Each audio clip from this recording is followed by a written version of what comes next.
Hello दोस्तों, applied chemistry को हम लोग आज फिर शुरू करने जा रहे हैं। जिससे कि इससे पहले की बात करें कि अप्लाइड केमिस्ट्री में हम लोग पढ़ लिए थे इंट्रोडक्शन, और इंट्रोडक्शन के बाद हम लोग देख लिए थे क्या जॉन डाल्टन एटॉमिक थ्योरी। मतलब हम लोग अभी पहला चैप्टर पढ़ रहे थे, पहला यूनिट एटॉमिक स्ट्रक्चर, और उसमें से जॉन डाल्टन एटॉमिक थ्योरी तक देख लिए थे।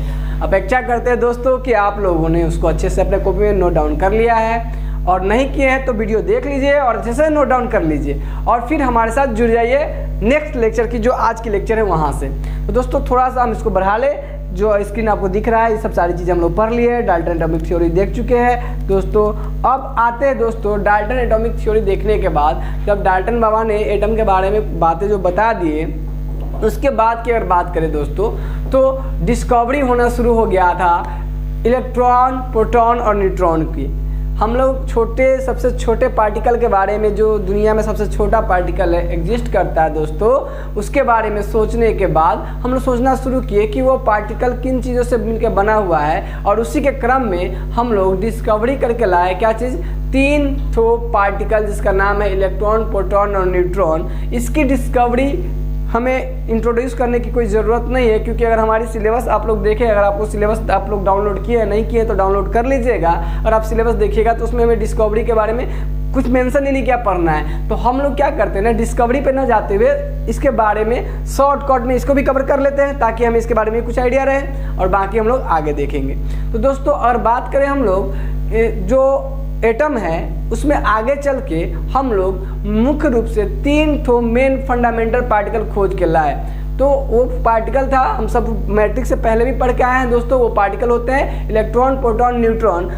तो सर देखिए, मैट्रिक तक जो हम लोग पढ़ के आए हैं उसमें क्या है कि इलेक्ट्रॉन, प्रोटॉन और न्यूट्रॉन ही देखे थे, लेकिन जब अब आगे बढ़ेंगे तो उसमें और भी पार्टिकल्स है, बट जैसे कि पॉजिट्रिनो, न्यूट्रिनो, मेसान, है ना, एंटी न्यूट्रिनो, और भी पार्टिकल होते हैं। सर एटम के अंदर में ये 3 ही पार्टिकल नहीं होते जो हम लोग पढ़ के आए हैं अभी तक, और भी पार्टिकल होते हैं, लेकिन इस पार्टिकल को हमें पढ़ने की ज़्यादा ज़रूरत नहीं है अभी इस लेवल पे। जो लेवल हमें करनी है उसमें ज़्यादा उस सबकी यूजफुलनेस नहीं आएगी। तो मेन रूप से हम मान के चलेंगे कि एटम है वो फर्दर 3 और फंडामेंटल पार्टिकल से मिलकर बने हैं। जैसा कि डाल्टन बाबा बोले थे कि एटम को और भी छोटा नहीं किया सकता, लेकिन बाद में चल के हम लोग और भी फर्दर उसके अंदर के पार्टिकल ढूंढ के लाए, इलेक्ट्रॉन, प्रोटॉन और न्यूट्रॉन। इसका मतलब आपको बताया था कि डाल्टन बाबा की जितनी भी थ्योरी थी, ऑलमोस्ट थ्योरी ज़्यादातर थ्योरी गलत हो गई थी, आपको समझाए थे ये बात को। तो दोस्त देखिए क्या हुआ। अब यहाँ तक जब हम लोग समझ गए इन बातों को कि भाई इलेक्ट्रॉन, प्रोटॉन और न्यूट्रॉन ये 3 मेन फंडामेंटल पार्टिकल है। जैसे कि मान लीजिए अभी इसको क्या समझने वाली बात क्या है कि मुख्य रूप से जैसे लीडिंग रोल में रहने वाला, जैसे मान लीजिए ये रूम है, रूम में अगर आप बोलेंगे मेरा बेंच लगा हुआ है, पंखा है, लाइट है, घड़ी है, बोलेंगे रूम में क्या क्या है, मान लीजिए रूम में एटम है, सपोज मान लीजिए। हालांकि आपको बताएंगे एटम बहुत छोटा होता है, नग्न आंखों से न्यूरा ऐसे दिखाता नहीं है ना। तो दोस्त ये जो बहुत छोटा ये जो रूम है, इसको अगर एटम मान ले तो हम आपसे पूछेंगे एटम रूम में क्या क्या है, तो हम लोग बोलेंगे देखिए पंखा है, बेंच है, डेस्क है, जो मेन रूप से वो इसका आप बताओगे, यही बस बताओगे। लेकिन फिर आपसे पूछेंगे क्या धूल कण नहीं है इसमें, तो आप उसको कहेंगे सर इस सबको इग्नोर कर सकते हैं अभी प्रेजेंट में, लेकिन जब हम छोटे स्तर से माइक्रोस्कोपिक लेवल पर सोचने जाएंगे तो उसके बारे में भी सोचेंगे, है कि नहीं, छोटे स्तर पर। अब बड़े स्तर पर देखेंगे तो मोटा मोटी जो चीज़ें हैं उसके बारे में बात करेंगे। तो वही बात है, अभी हम लोग स्टार्ट करें एटम के बारे में, खूब डेप्थ में चले जाए तो दिक्कत ना होगा हो, तो इसीलिए हम लोग स्टार्टिंग से डेप्थ में ना देके धीरे धीरे ले जाएंगे। तो इसका मतलब है कि हम सब पार्टिकल के बारे में भी अच्छे से नहीं समझेंगे, हमें मूल यानी मेन फंडामेंटल पार्टिकल के बारे में भी समझना है। तो दोस्तों हम लोगों ने 3 मेन फंडामेंटल पार्टिकल डिस्कवर किए, जो थे इलेक्ट्रॉन, प्रोटॉन और न्यूट्रॉन। क्या बात क्लियर दोस्तों, इलेक्ट्रॉन, प्रोटॉन और न्यूट्रॉन। और हम मान के भी चलते हैं हम लोग, जैसे कहेंगे फंडामेंटल पार्टिकल्स तो और भी, जैसे मेन फंडामेंटल पार्टिकल एटम में 3 होते हैं, इलेक्ट्रॉन, प्रोटॉन और न्यूट्रॉन। याद हो गए, इलेक्ट्रॉन, प्रोटॉन और न्यूट्रॉन दोस्तों। तो अब हम लोग आ जाते हैं इलेक्ट्रॉन के बारे में। दोस्तों इलेक्ट्रॉन की खोज के बारे में हम लोग बात करेंगे। तो दोस्तों इलेक्ट्रॉन की खोज किए थे जे थॉमसन। ये बात हम सब पढ़ रखे हैं कि जे थॉमसन ने खोज किए थे इलेक्ट्रॉन का, जो कि इलेक्ट्रॉन आपका एक निगेटिव चार्ज पार्टिकल होता है।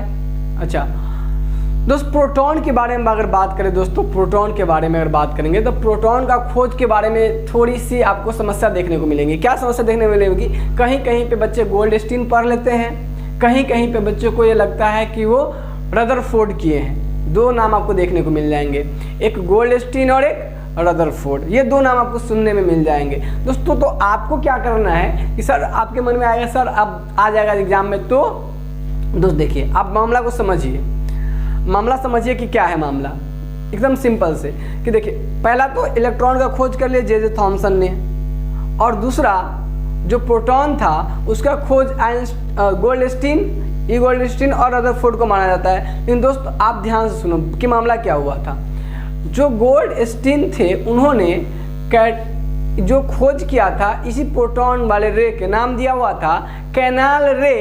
फर्दर आगे चल के इसी पे स्टार्टिंग उन्होंने गोल्डस्टीन नहीं किया था, रदरफोर्ड ने आगे इस पे उसका अपना एक एक्सपेरिमेंटल सेटअप चलता था, और रदरफोर्ड की थोड़ी सी रिचनेस अच्छी थी, अमीर आदमी की तरह थे तो उनकी अच्छी थी, तो उन्होंने इस पे बहुत ज़्यादा काम करवा के पता लगवाया इसके बारे में। और फाइनली जो अल्फा पार्टिकल स्कैटरिंग एक्सपेरिमेंट है उसके बारे में हम चर्चा करेंगे। वो एक्सपेरिमेंट करवा के वहाँ से उन्होंने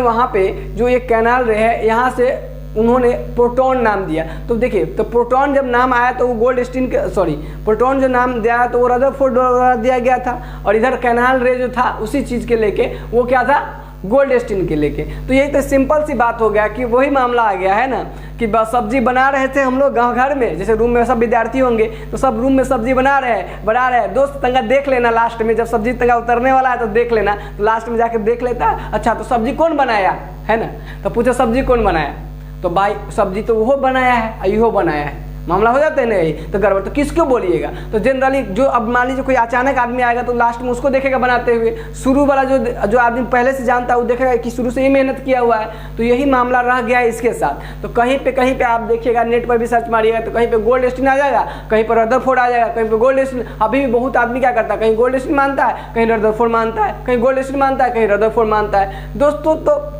आपके साथ क्या रहेंगे कि दोनों नाम एक साथ बहुत ही कम आपको देखने को मिल जाएंगे, क्योंकि कंट्राडिक्शन है। कंट्राडिक्शन मतलब है कि विरोधाभास है दोनों में कि कौन एग्जैक्टली किसका नाम लिया जाए। तो विरोधाभास है, तो एग्जैक्टली आपको क्या करना है, आपके एग्जामिनेशन में जब भी देंगे तो गोल्डस्टीन देंगे ना तो रदरफोर्ड नहीं देंगे, और रदरफोर्ड ऑप्शन में रहेगा तो गोल्डस्टीन नहीं रहेगा, क्योंकि उनको पता है ऑलरेडी कि कैसे क्या देना है ना। तो ये चीज मामला देखने को जाएगा। सर दोनों रह जाएगा तब तो बोथ वाला ऑप्शन रहेगा, और नहीं तो आप देख लीजिएगा दोनों में से अप्रोप्रिएट, तो ज़्यादातर बुक में रदरफोर्ड के जगह पे आपको देखने को मिल जाएगा। हालांकि आगे चल के आपको बताएंगे कि जो एटम के अंदर नाभिक होता है न्यूक्लियस, उसकी भी खोज रदरफोर्ड ने ही किया था। तो इसकी चर्चा हम लोग आगे करेंगे फर्दर। तो दोस्तों ये मामला रहा था किसके साथ, प्रोटॉन के साथ, ठीक है। प्रोटॉन के बाद जो खोज हुई दोस्तों वो था न्यूट्रॉन, जिसके बारे में हम लोग जानते हैं इनको जेम्स चैडविक ने किया है 1932 में। सबसे बाद में यही खोज होकर आया, 1932 में खोज होकर आया कौन सा, न्यूट्रॉन। तो इस तरीके से दोस्तों ये फंडामेंटल पार्टिकल हम ढूंढ लिए कि भाई एटम के अंदर में ये मेन फंडामेंटल पार्टिकल। आपसे पूछेंगे दोस्त बताओ क्या एटम के अंदर में यही 3 पार्टिकल होते हैं क्या, तो हम लोग कहेंगे नहीं सर और भी होते हैं, लेकिन मुख्य रूप से अगर हम बात करें तो ये 3 मेन फंडामेंटल पार्टिकल होता है। इसको अगर अच्छे से समझ ले तो बाकी चीजें भी आगे चल के अच्छे से समझा जा सकता है। बहुत बढ़िया दोस्तों, यहाँ तक हमें पता चल गया ये। अब चलिए तो आप क्या कीजिएगा दोस्तों कि अब मामला ये आएगा कि क्या ये 3 पार्टिकल है, जैसे हम आप जितने भी है, अगर ये पार्टिकल है तो इसके पास अपना कुछ ना कुछ गुण होगा ना। मान लीजिए हमारा मास होगा, आपका मास होगा, मास मतलब आपका द्रव्यमान होगा, इसका द्रव्यमान होगा, उसका द्रव्यमान। उसी तरीके से हम सोचे अगर ये 3 पार्टिकल है तो इसके पास कुछ ना कुछ तो गुण होगा, इसका मास होगा, इसका द्रव्यमान मतलब इसका द्रव्यमान होगा, और एक शब्द और आएगी दोस्तों चार्ज, क्या, आवेश। ये होता क्या है इसको भी समझेंगे कि आवेश को परिभाषित करेंगे। वैसे आवेश तो हम जानते हैं किसी पर जब प्लस माइनस चार्ज रहता है तो समझते हम लोग आए हैं, लेकिन आवेश कहेंगे किसको, उस चीज़ को भी लेके देख लेंगे। तो दोस्तों ये 2 चीज़ें हम पाए कि तीनों फंडामेंटल पार्टिकल पर हम उसके मास को सोचने गए कि आखिर ये है तो कितना वजन है इसका, और दूसरी बात ये कि पार्टिकल उसके अंदर में, एटम के अंदर में, तो पार्टिकल अगर है तो पार्टिकल का कुछ ना कुछ मास होगा ना, तो कितना मास होगा और उस पर कितना चार्ज होगा। दोस्तों तो आपको क्या करना है, अभी ये लिख लेना है, बाकी हम लोग कि there are 3 main fundamental particles of atom. ये 3 मेन फंडामेंटल पार्टिकल एटम का होता है। डाल्टन एटॉमिक थ्योरी के बाद हम लोग ये बात करेंगे।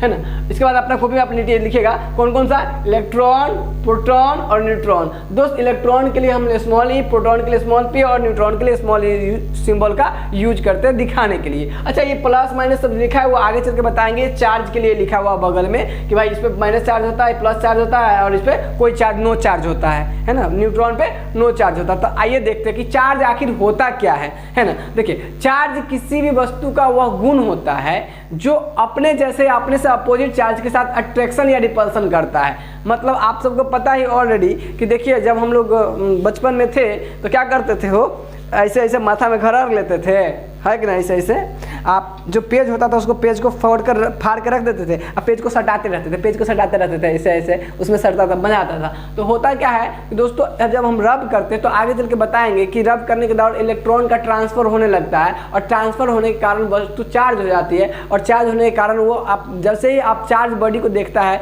कि उसको अपनी ओर अट्रैक्ट कर लेता है। तो हम लोग कहेंगे चार्ज कुछ नहीं होता है, सब वस्तु का अपना अपना गुण, चार्ज एक वस्तु का गुण होता है और जिसमें भी वो गुण हो जाएगा वो वस्तु में तो वो अदर दूसरे भी चार्ज को देखेगा ना।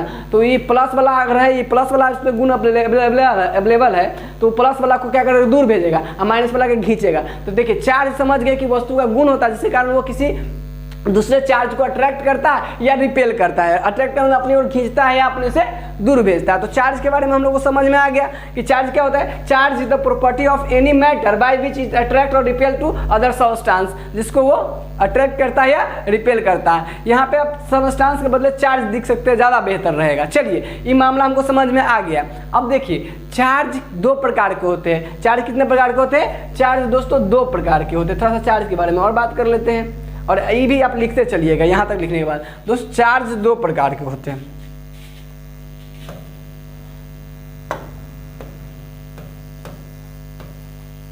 चार्ज दो प्रकार के होते हैं दोस्त। पहला चार्ज जो होगा वो होता है पॉजिटिव चार्ज, वो होता है पॉजिटिव चार्ज। ये बात हम लोग जानते हैं बहुत अच्छे तरीके से, फिर भी अपने नोट में अच्छे से लिख लेंगे ताकि नोट भी अच्छा बने। और दूसरा दोस्त होता है निगेटिव चार्ज। दोस्त इस चार्ज के प्रकार नहीं होता है, चार्ज का गुण होता है अलग। एगो प्लस वाला गुण होता है, वो माइनस वाला गुण होता है, जिसको हम लोग टाइप्स के रूप में बोल देते रहते हैं। ये चार्ज एक नेचर है, गुण है। एक प्लस वाला गुण में पाया जाता है और दूसरा माइनस वाला गुण में पाया जाता है। दोस्तों चार्ज का अगर मात्रक बोलेंगे तो हम लोग बोलते हैं चार्ज को हम लोग किस में मापते हैं? कूलम में। आवेश को किस में मापते हैं? कूलम में। जैसे हम करंट विद्युत धारा वाला चैप्टर में पढ़े होंगे, करंट इलेक्ट्रिसिटी वाले चैप्टर में क्या चार्ज का मात्रक क्या होता है? कूलम होता है। करंट का मात्रक क्या होता है? एम्पेयर होता है। ऐसे पढ़े थे ना। तो दोस्तों चार्ज का जो मात्रक होता है unit of charge is coulomb. दोस्तों जनरली इसको सी से रिप्रेजेंट करते हैं, जैसे 1C 2C है ना, इस तरीके से चार्ज को रिप्रेजेंट करते हैं। तो एक पॉजिटिव चार्ज होगा और एक निगेटिव चार्ज होगा। दोस्तों देखिए पॉजिटिव और निगेटिव चार्ज आप समझ में आ गया। तो हम सबको पता है कि मान लीजिए ये प्लस चार्ज वाला है और ये प्लस चार्ज वाला है, ये लड़का है, यह लड़का है ना। तो अब देखिए प्लस प्लस लड़का लड़का में पढ़ता नहीं। हालांकि एक बात अलग मामला है कि देखिए लड़का लड़का एक दूसरे को क्या करेगा? एक दूसरे को दूर भेजेगा। लेकिन अब मामला ये भी आ गया कि धारा 377, आप सबको पता होगा धारा 377। सर ये क्या है? ये क्या है? समलैंगिकता। सुने हैं? लड़का लड़का से ब्याह कर सकता है, लड़की लड़की से ब्याह कर सकता है। पहले हम लोगों की कंट्री में इलीगल माना जाता था। इलीगल कहने का मतलब क्या है सर? इलीगल कहने का मतलब अगर आप ऐसा करते, आपका लड़का लड़का से चक्कर चलते रहता, लड़की लड़की से चक्कर चलते रहता तो क्या करता पता है? जेल में डाल देता है ना। लेकिन अब क्या है कि किसी से चक्कर चला सकता है ना। तो ऐसा मामला कर दिया है, तो ये लीगल कर दिया कि आप कोई केस उस पर नहीं किया जाएगा फाइल। लेकिन पहले बाहर जैसे अदर कंट्री सब में इस सब पहले से माहौल था ऐसा, लेकिन हम लोग की कंट्री में ऐसा नहीं था। लेकिन इसको भी लीगल कर दिया गया है कुछ दिन पहले। तो ये सब तो आप देखिए अलग बात है। लेकिन जो हमारा प्रकृति कहता है, प्रकृति जो हमारा नेचर कहता है कि देखिए प्लस प्लस में अट्रैक्शन नहीं हो सकता है, उसको देख के उसको क्या होगा? रिपल्सन होगा। तो प्लस प्लस में दोस्तों क्या होगा? रिपल्सन होगा। ठीक है, प्लस प्लस एक दूसरे से दूर भेगा। अच्छा अब आप बताइए माइनस माइनस कहने का मतलब है कि लड़की लड़की में क्या होगा दोस्तों? अगर माइनस बोला जाए लड़की को, प्लस बोला जाए लड़का को, तो क्या होगा दोस्तों? ये माइनस माइनस में क्या होगा? इसमें भी रिपल्सन। ये एरो देने का मतलब है कि चार्ज इधर इसको इधर भेज रहा है, धकेल रहा है फोर्स से, इधर इसको इधर धकेल रहा है। ठीक। अच्छा दोस्त माइनस माइनस में रिपल्सन होता है, यानी ये हो गया रिपल्सन और ये भी दोनों क्या किया? रिपल्सन किया। रिपल्सन मतलब एक दूसरे से दूर भेजना, ठीक है दोस्तों। अच्छा अब देखिए यहाँ ध्यान से, अब प्लस माइनस अब समझिए गया होगा सब, है ना, लड़का लड़की में दोस्तों सब समझ गया होगा, ये अट्रैक्शन होता है। आई कहने की जरूरत नहीं होता है, इसको तो समझाने रहता है हम लोग का, है कि नहीं हो। तो चलिए, तो लड़का लड़की में क्या होता है, अट्रैक्शन होता है। अच्छा अब ऐसा नहीं कि जरूरी नहीं, कुछ केस छोड़ दीजिए, न्यूटन बाबा का केस छोड़ दीजिए। बाबा को न्यूटन बाबा जो है ब्याह हुआ नहीं किए थे, पता है ना। तो दोस्तों उस कुछ केस को छोड़ दीजिए, है ना। कुछ केस में तो लड़का लड़की में भी अट्रैक्शन नहीं होता है ना, तो छोड़िए उस केस को। तो बाकी केस में हमें कोई मामला समझ में आ गया कि भाई प्लस प्लस चार्ज वाला जो होगा एक दूसरे को क्या करेगा, दूर भेजेगा, मतलब फोर्स से धक्का देगा एक दूसरे को। अच्छा अब माइनस माइनस में एक दूसरे को धक्का देगा, और प्लस माइनस क्या करेगा, एक दूसरे को अपनी ओर खींच लेगा। तो यानी ये गुण चार्ज में पाया जाता है। ये गुण किस में पाया जाता है, चार्ज में। कहीं भी चार्ज होगा तो इस तरह के बिहेवियर देखने को मिल जाएगा। अच्छा अब अट्रैक्शन और रिपल्सन, अब कहिए सर आगे चल के पढ़ेंगे, ये कुछ चैप्टर पढ़ना है अगले सेमेस्टर में, इलेक्ट्रोस्टैटिक्स पढ़ना है, ठीक है। उसमें हम लोग पढ़ेंगे, क्या पढ़ेंगे कि चार्ज के बारे में। अब कहिए सर कि मान लीजिए ई देखिए, ई प्लस वाला ये माइनस प्लस में आप कहते हैं अट्रैक्शन होता है। मान लीजिए सर ये लड़का यहाँ है और लड़की दिल्ली में है, सर ये कैसे देख के अट्रैक्शन होगा। तो वही बात करेंगे कि कितना दूरी है वो सभी मैटर करेगा, कि कैसे अट्रैक्ट करेगा, कैसे दूर भेजेगा। तो इस सब की एक पढ़ाई अलग से की जाती है चार्ज के बारे में, जिसका नाम है इलेक्ट्रोस्टैटिक्स, जो अगले सेमेस्टर में हम लोग को पढ़ना है। समझ में आ गया दोस्तों। अप्लाइड फिजिक्स 2 में, ये हमारा अप्लाइड केमिस्ट्री चल रहा है, अप्लाइड फिजिक्स फर्स्ट इसी सेमेस्टर में आप लोगों को पढ़ना है, और अप्लाइड फिजिक्स 2 में आपको पढ़ना है इलेक्ट्रोस्टैटिक्स यानी चार्ज के बारे में अच्छे तरीके से पढ़ना है, बढ़िया से जम के। तो दोस्त ये चार्ज के बारे में हम अच्छे से समझ में आ गया है। तो चलिए बढ़ते हैं आगे। तो चार्ज को समाप्त है कूलम में। दोस्त अब बात करते हैं हम लोग यहाँ पे, देखिए ध्यान से सुनिए। तो चार्ज आप लोग नोट कर लिया। अब चलिए बढ़ते हैं, थोड़ा सा आपको लिखवा देते हैं जो बात आपको बताए हैं कि ये सारी चीज़ें। दोस्त यहाँ पे ध्यान दीजिएगा, ये आगे का कुछ बात नोट कर दिया गया, इसको अभी आप नोट कर लीजिएगा तो ठीक है, न नोट कीजिएगा तो इसको बाद में भी हम नोट करवा देंगे कि जो एटम का होता है रेडियस इतना होता है, जो न्यूक्लियस की जो साइज होती है वो इतनी की होती है, यानी उसकी रेडियस इतनी होती है 10⁻⁻15 फर्मी और 10⁻⁻10 एंगस्ट्रम। एक एंगस्ट्रम जो हम लोग बोलते हैं दोस्तों, आपको फिजिक्स में हम पढ़ा रखे हैं। फिजिक्स अगर आप देखिएगा फिजिक्स के वीडियो तो उसमें आपको पढ़ा रखे हैं कि एक एंगस्ट्रम दोस्तों जो होता है 10⁻⁻10 मीटर के बराबर होता है, और एक फर्मी के बारे में बराबर। देखिए ध्यान से, यहाँ एक चीज़ गलती लिखा हुआ है। क्या गलती लिखा हुआ है सो देखिए ध्यान से, ये देखिए गलती यहाँ पे ध्यान से दीजिएगा। ये यहाँ पे थोड़ा सा सुधारने वाली बात क्या है, 10⁻10 मीटर करना चाहिए था, और ये एक एंगस्ट्रम, इसके बराबर एक एंगस्ट्रम करना चाहिए था, ये एक एंगस्ट्रम। ये टाइपिंग के कारण गड़बड़ी है। 10⁻⁻10 मीटर को बोलते हैं एक एंगस्ट्रम, है ना, और 10⁻⁻15 मीटर को बोलते हैं एक फर्मी। ठीक है दोस्तों, ये थोड़ी सी टाइपिंग मिस्टेक है। तो दोस्तों ये आगे चल के भी हम आपको बताएंगे, तो इसको अब अगर अभी नहीं लिखिएगा तो ये कोई बात नहीं, लिख लीजिए तो ये कोई बात मतलब तो ये अच्छा है, क्योंकि आपके ऑब्जेक्टिव में कभी कभी पूछता रहता है ना। ये गड़बड़ी क्या करेगा, कभी कभी ये एंगस्ट्रम को कभी कभी सेंटीमीटर में बदल के दे देगा, कभी इसको सेंटीमीटर में दे देगा। तो हम लोग को क्या दिक्कत है, सेंटीमीटर बदलने आता है। अगर ये सेंटीमीटर में दिया रहेगा तो 10⁻⁻13 सेंटीमीटर होगा न्यूक्लियस का साइज। इन न्यूक्लियस क्या होता है अभी चिंता करने की कोई जरूरत नहीं, हम सब आगे चल के अच्छे से पढ़ाएंगे। ये सही नोट में लिख दिया गया था, जो कि हम लोग बाद में भी लिख सकते हैं और आपको बाद में भी बताएंगे। अच्छा इसका जो होता है 10⁻10 सेंटीमीटर में देगा तो कितना हो जाएगा दोस्त, 10⁻13 सेंटीमीटर, क्योंकि हमको पता है मीटर से सेंटीमीटर हम लोग को बदलने आता है। तो ये ऑब्जेक्टिव में कभी ये दे देगा, कभी ये दे देगा, कभी ये दे देगा, कभी एक एंगस्ट्रम दे देगा, कभी 10⁻10 मीटर दे देगा, कभी 10⁻10 13 नहीं होगा हो, 10 के पावर कितना होगा -8 ना होगा हो, 100 से गुना करेंगे ना हो। 10 के पावर -13 हो गया सेंटीमीटर बदले तो 10⁻8 सेंटीमीटर हो गया। तो दोस्त 10⁻8 सेंटीमीटर कभी दे देगा, कभी 10⁻10 मीटर दे देगा, या कभी एक एंगस्ट्रम दे देगा, है ना, सब एक ही बातें हैं। चलिए तो ये आगे आपसे चर्चा हम कर लेंगे, उसकी चिंता आप ना करें, चाहिएगा तो आप उसको नोट में लिख के रख सकते हैं। चलिए अब दोस्त बात करते हैं जो आपको पढ़ाया है उस चीज़ को देख लीजिए जरा गौर से।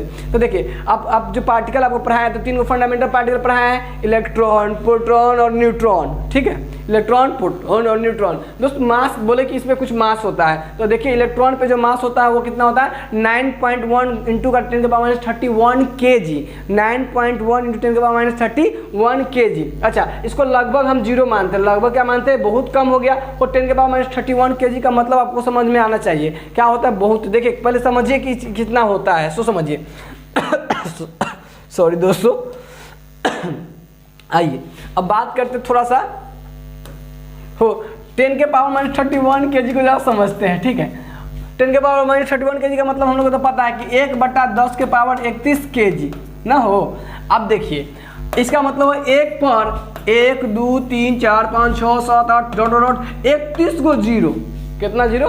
31 को जीरो, यही ना हुआ हो। अच्छा समझिए इसका क्या मतलब। आपको हम सबको पता है 1 kg कोई वस्तु इतना के लगभग बराबर होता है, डिपेंड करता है कि कौन सा वस्तु है।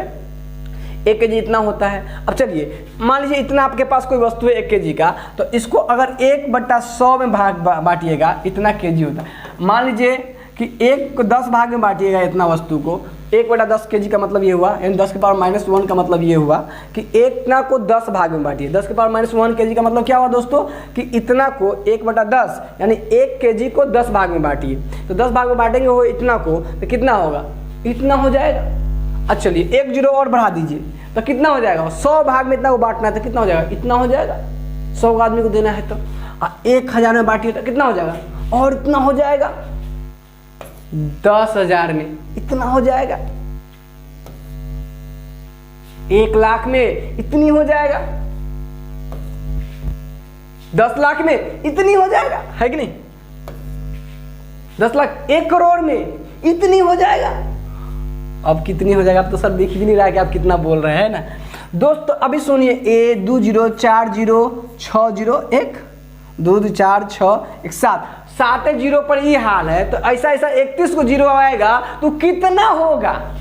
समझ रहे हैं? इतना कम होता है यह मास। तो लगभग हम मानते हैं हम लोग कि यह लगभग जीरो है। बस समझ में आ रहा है दोस्तों? चलिए तो लगभग बहुत जगह पे हम इसका कॉन्सेप्ट यूज करेंगे कि लगभग जीरो। अब दोस्त ध्यान सुनिएगा, यही बात करेंगे हम लोग प्रोटॉन के लेके। तो प्रोटॉन पे हम लोग मास जब कैलकुलेट किए तो वो आया 1.67 × 10 के पावर -27 kg। कभी कभी एक ग्राम में भी रहता है, तो हम सबको पता है कि ग्राम में अगर देगा तो क्या करेंगे 1000 से गुना कर देंगे ग्राम में बदलने के लिए, यानी इसको कभी कभी ग्राम में भी रहता है। दोस्त थोड़ा सा इसको हटा लेते हैं, हाँ बात करते हैं। देखिए ये आप कभी कभी ग्राम में भी रहता है, जैसे मान लीजिए 9.1 है × 10 के पावर माइनस, इसको ग्राम में बदलेंगे तो 1000 से गुना करेंगे। 1000 से गुना करेंगे इसका मतलब ये हो गया क्या? 1000 से गुना करेंगे तो इसका 1 kg में 1000 ग्राम होता है। 1 kg में 1000 ग्राम से गुना करेंगे तो 10 के पावर -27 ग्राम। तो ग्राम में बदल सकते हैं इसको, 10 के पावर -24 ग्राम हो जाएगा। ये हो जाएगा ये वाला जो हो जाएगा ये कितना हो जाएगा? 1.67 × 10 के पावर -24 ग्राम। ठीक है दोस्त, तो देखिए इस तरीके से हम पाए क्या कि 1.67 × 10 के पावर -27 ग्राम होता है, kg होता है इसका मास। किसका? प्रोटॉन का। न्यूट्रॉन और प्रोटॉन का मास लगभग बराबर होता है। ये 1.67 × 10 के पावर -27 kg होता है। तो न्यूट्रॉन और प्रोटॉन का मास लगभग बराबर माना जाता है। इलेक्ट्रॉन का मास हम लगभग जीरो लेते हैं। आप कहेंगे सर इसको जीरो ले ली तो यह तो बहुत ही कम है जीरो। अब देखिए अब रिलेटिव होता है। क्या होता है? रिलेटिव बात होती है। बात को समझिए कुछ चीज़ को। रिलेटिव कहने का मतलब क्या है कि अगर कहीं 1 लाख रुपया है और वहाँ पे 1 रुपया की बात है, तो आप 1 लाख रुपया है, 1 रुपया की बात है, तो आप कहिएगा कि भाई 1 रुपया को ना मानो, जीरो है। ठीक है। और कहीं पे 5 रुपया है और कहीं 1 रुपया की बात है, तो अब तो आपको 1 रुपया मानना पड़ेगा, है ना? रिलेटिव बातें होती है। तो कुल मिला के क्या है कि इस पर बहुत है, इसके रिस्पेक्ट में बहुत कम गया, लेकिन इसके रिस्पेक्ट में ये इसकी कुछ वैल्यू है, सफिशिएंट है, कम, ये बात नो डाउट कम, आपको बताया है उसी तरीके से, ये भी बहुत कम है, लेकिन इसको इनसिग्निफिकेंट हम लोग इसको लेके चलते हैं। हालांकि आगे चल के इसको भी जब हमको जरूरत पड़ता है तब बहुत सूक्ष्म स्तर पर सोचना शुरू करते हैं, तो ये भी कंसीडर करते हैं, लेकिन मेजर रूप में हम लगभग इसको हम लोग क्या लेके चलते हैं? जीरो। बात समझ में आया दोस्तों? चलिए बहुत बढ़िया, आगे बढ़ते हैं और देखते हैं हम लोग इसमें। दोस्त ये चार्ज, अब इस पे जब चार्ज कैलकुलेट किए तो हम लोग को इलेक्ट्रॉन पे जो चार्ज मिला वो 1.67 × 10⁻19 कूलम। सी देना छोड़िएगा नहीं, कूलम, क्योंकि चार्ज का यूनिट क्या था? कूलम। अच्छा इस पे चार्ज का नेचर कैसा था? इलेक्ट्रॉन पे जो चार्ज का नेचर था वो कैसा था? निगेटिव था। अच्छा अब इस पे देखिए ध्यान से, 1.67 × 10⁻19 कूलम, ये भी क्या है? कूलम, क्योंकि चार्ज के यूनिट हम लोग भी देखे कि क्या होता है? कूलम होता है। और इसमें प्लस चार्ज होता है प्रोटॉन पे, तो इलेक्ट्रॉन पे भी सेम चार्ज और प्रोटॉन पे भी सेम चार्ज, इलेक्ट्रॉन पे भी सेम चार्ज, आवेश उतना ही, प्रोटॉन पे भी सेम चार्ज। अंतर क्या कि एक चार्ज, इलेक्ट्रॉन पे चार्ज का जो नेचर होता है निगेटिव होता है और प्रोटॉन पे जो चार्ज का प्रकृति होता है यानी नेचर होता है वो पॉजिटिव होता है, यानी प्रोटॉन वाला चार्ज पॉजिटिव और इलेक्ट्रॉन वाला चार्ज निगेटिव। दोस्तों खोज की बात करेंगे तो हम लोग जानते हैं कि इलेक्ट्रॉन की खोज हम लोग तो ब्लड डे में होगा। इलेक्ट्रॉन की खोज किसने किया था? जे थॉमसन ने किया था।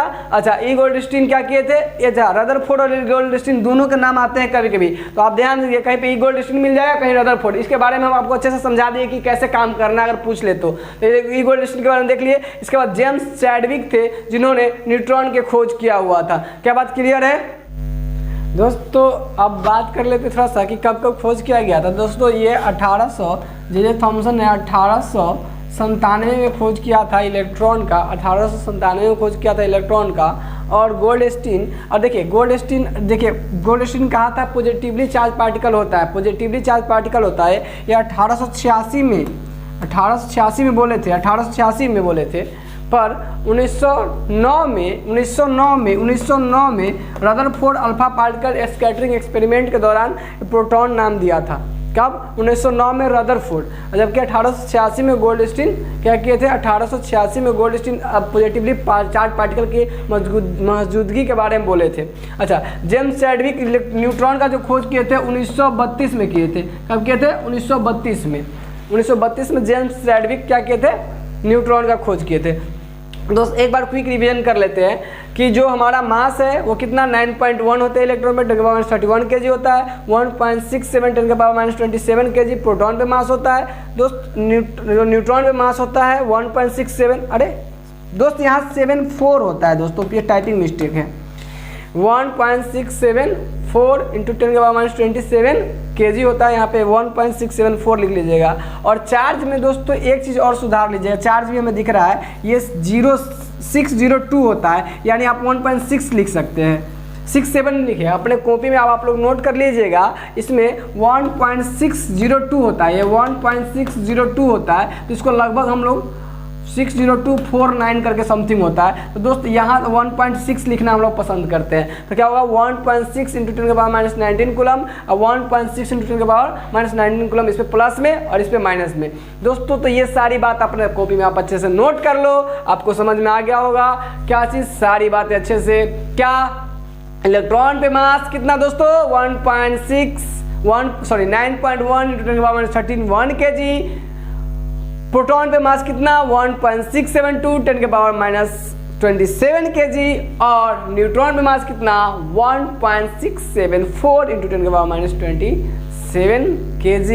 और चार्ज के बारे में बात करें तो इलेक्ट्रॉन पे चार्ज होता है 1.6 इंटू 10⁻19 कूलम, और जो प्रोटॉन पे चार्ज होता है वो 1.6 इंटू 10⁻19 कूलम। दोनों इलेक्ट्रॉन पे माइनस चार्ज, प्रोटॉन पे प्लस चार्ज। खोज के बारे में जे थॉमसन, ई गोल्डस्टीन और रदरफोर्ड दोनों नाम देखने को मिल जाते हैं। जेम्स चैडविक कब 1897 में इलेक्ट्रॉन का, अगर 1886 में गोल्डस्टीन बोले थे कि पॉजिटिवली चार्ज पार्टिकल होते हैं, प्रोटॉन पॉजिटिव होता है, देखे ना, तो पॉजिटिवली चार्ज पार्टिकल होते हैं, उसके बारे में बोले थे 1886 में। जबकि 1909 में प्रोटॉन नाम दिया गया किनके द्वारा? रदरफोर्ड के द्वारा। जेम्स चैडविक 1932 में। दोस्तों अभी तक आपको ये सारी बातें अच्छे से समझ में आ गया होगा। तो अब ये सारी चीज़ों को आप अपने कॉपी में अच्छे से नोट डाउन करके रख लो, सारी बातों को लिख लो। इसके बाद अगर हम आपको से बात करें दोस्तों, तो कभी कभी दोस्त आप में से बहुत बच्चे कहेंगे सर हम लोग देखे हैं कि प्रोटॉन पे 1 यूनिट मास होता है, न्यूट्रॉन पे 1 यूनिट मास होता है, और इलेक्ट्रॉन पे 1/1840 यूनिट मास होता है। सर ये सब क्या है? दोस्त मामला समझिए, अब इतना मास को बार बार बोलना तो हमें ठीक नहीं लग रहा है। 9.1 इंटू 10⁻31 kg, 1.6 इंटू 10⁻27 कीजिए, बहुत दिक्कत हो रहा है।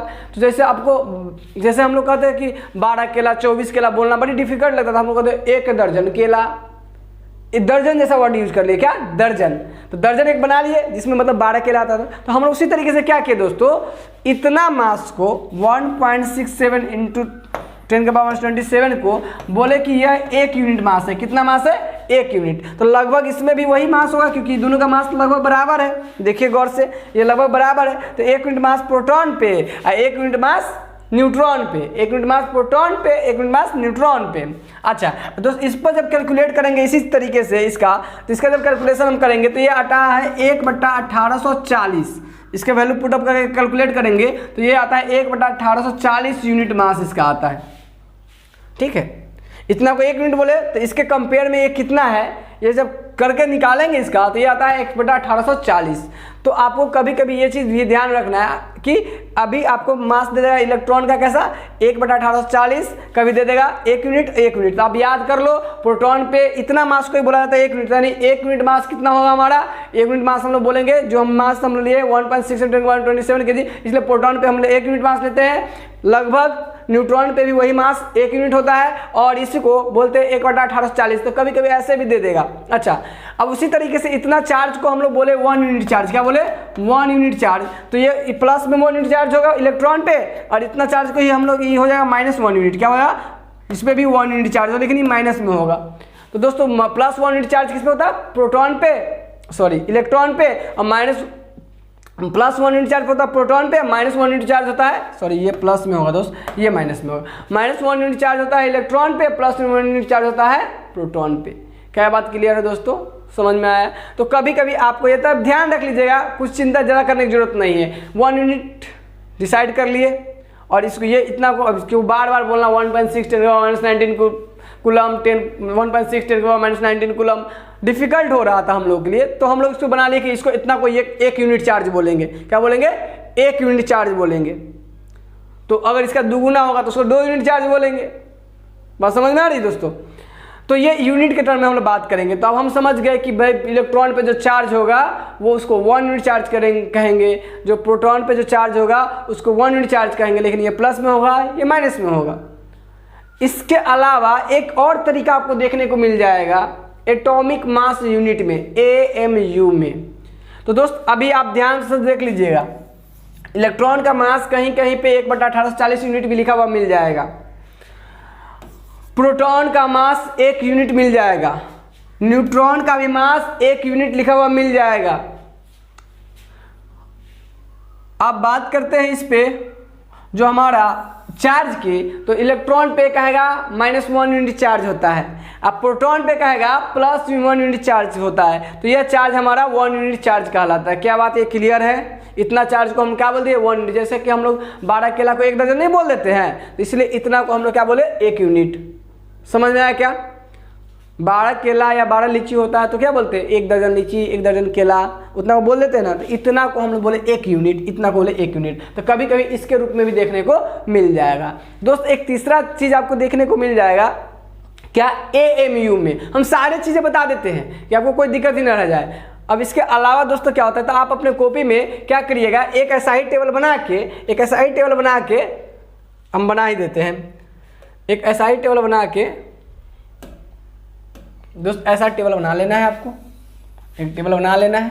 अब हम देखिए पूरा नहीं लिखेंगे, बस शॉर्टकट में लिखेंगे। 3 ठो इसमें बनेगा, ये होगा इलेक्ट्रॉन, प्रोटॉन और न्यूट्रॉन। इसमें ऊपर ये है मास और ये है चार्ज। ठीक है दोस्त, देखिए अब इसको बोले थे इसका मास कितना 1840 यूनिट, ठीक है, और इसका कितना बोले थे 1 यूनिट, इसका भी बोले थे लगभग 1 यूनिट, और इसका चार्ज जो बोले थे दोस्तों बोले थे 1 यूनिट। कैसा चार्ज, निगेटिव चार्ज, सॉरी ऐसे लिखिए अच्छा रहेगा, ऐसे लिखिए 1 यूनिट निगेटिव चार्ज। इसका क्या लिखे थे दोस्तों, प्रोटॉन का 1 यूनिट पॉजिटिव चार्ज और न्यूट्रॉन पे 0। इस तरह से एक टेबल बना लीजिएगा और इस बात को नोट डाउन कर लीजिएगा। क्या बात क्लियर हो गया? एक तरीका और देखने को मिलता है, तो आप पहले ये काम कर लीजिएगा, ये पहले ये इसको अच्छे से ये इरेज कर देते हैं। देखिए आप क्या कीजिएगा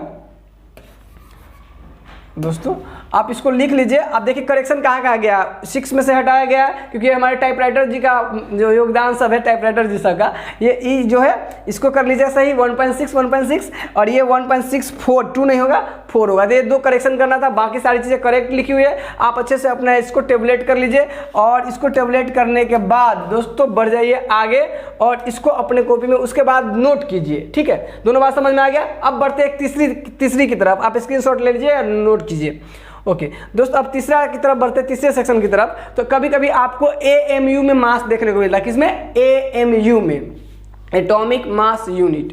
दोस्तों एटॉमिक मास क्या यूनिट क्या होता है दोस्तों, इतना जो 1.67 10 1927 kg है, 1.67 × 10 kg है, इसको बोला गया AMU, एटॉमिक मास यूनिट। एक AMU दोस्तों बोला गया कितना 1.67 × 10 kg को दोस्तों हम बोले ये 1 AMU है। और इस मास के टर्म में जब हम उसका मास कैलकुलेट करके लाए तो ये मास लगभग AMU में ये इलेक्ट्रॉन का मास आया मास ऑफ इलेक्ट्रॉन है दोस्तों, ये कितना 0.0005305 AMU एटॉमिक मास यूनिट। अच्छा, इसको जब गुना किए दोस्तों तो ये कैसे दोस्तों, AMU के बदले अगर आप इतना करके कैलकुलेट कीजिएगा, इतना डाल के जैसे ही कैलकुलेट कीजिएगा, जैसे एक AMU के बदले इतना रख सकते हैं, इतना kg, और गुना कीजिएगा तो जो हम लोग पढ़े हैं 9.131 kg वो आ जाएगा आराम से, ठीक है। अच्छा, इसका जो हम लोग प्रोटॉन का निकाले दोस्तों, मास ऑफ प्रोटॉन वो 1.0073 AMU होता है, एटॉमिक मास यूनिट। और दोस्त आप इसका बात करें हम लोग मास ऑफ न्यूट्रॉन की तो वो है 1.0087 AMU।